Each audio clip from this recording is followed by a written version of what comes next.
बड़ी तेजी से विकसित हो रहे नवी मुंबई के इस विकास की गति को और आगे बढ़ाने में विधायक मंदा मात्रे ने बड़ी भूमिका निभाई है। ऐसा कहा जा सकता है कि इसी वजह से नवी मुंबई में विकास की गंगा बह रही है। विधायक मंदा मात्रे ने अपने फंड में से 71 लाख रुपए के लागत वाले विभिन्न प्रोजेक्ट की शुरुआत की है, जिसका आज नारियल तोड़कर शुभारंभ हुआ। इस वक्त आमदार मंदाताई मात्रे के साथ साथ विकास सोरटे, प्रताप भोसकर, रामकृष्ण अय्यर, मुकुंद विश्वास राव, पाशा भाई, प्रवीण चिकणे, क्षितिजा घोरपड़े, मालती सोनी, वर्षा झरेकर, प्रमिला खड़से, सुवर्णा चिकणे, रामनाथ मात्रे, प्रवीण भगत आदि लोग मौजूद थे। आइए देखते हैं इस पर आधारित ग्लोबल चक्र न्यूज की एक विशेष report.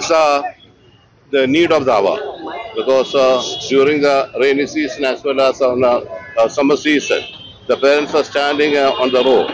So the initiative taken by our MLA Manda Matre Sai, that is highly appreciable, and I understand that she is spending around 20 lakhs for making this shed. So this is an amazing decision of our MLA, and I wish all the best to our MLA for such efforts, because she is doing a lot of things for Navi Mumbai as an MLA for the last 10 years, and she is still continuing her effort. I wish all the best to her. I am not commenting on that now. Definitely.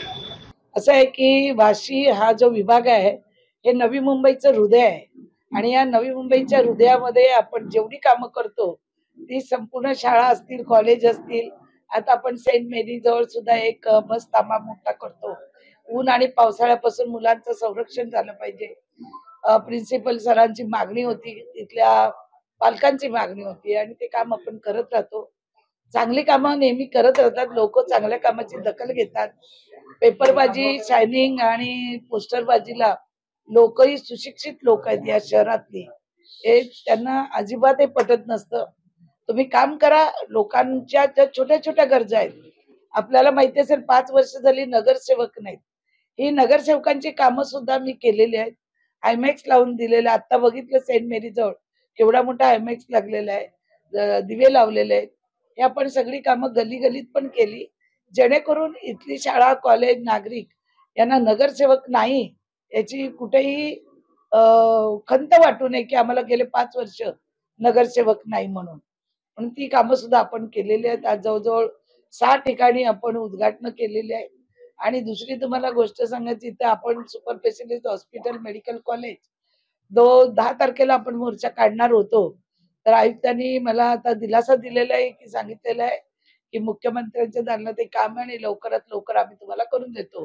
Tender procedure झालेले आहे, फक्त DP plan मध्ये hospital pass झालं की ते काम सुरू होईल, कारण इतक्या कामामध्ये अडचणी आल्यानंतर सुद्धा आपण ते काम केलेले आहे लोकांच्या स्वास्थ्यासाठी। हो, आता पुढच्या 11 तारखेला महाराष्ट्र भवनाचं माननीय मुख्यमंत्री, उपमुख्यमंत्री यांच्या शुभ हस्ते उद्घाटन, भूमिपूजन होणार आहे वाशी एक्झिबिशन सेंटरला। आपल्याला सगळ्यांना यायचंय, मी आपल्याला टाइम कळवेन आणि त्याप्रमाणे आपल्याला माहिती मी देईन।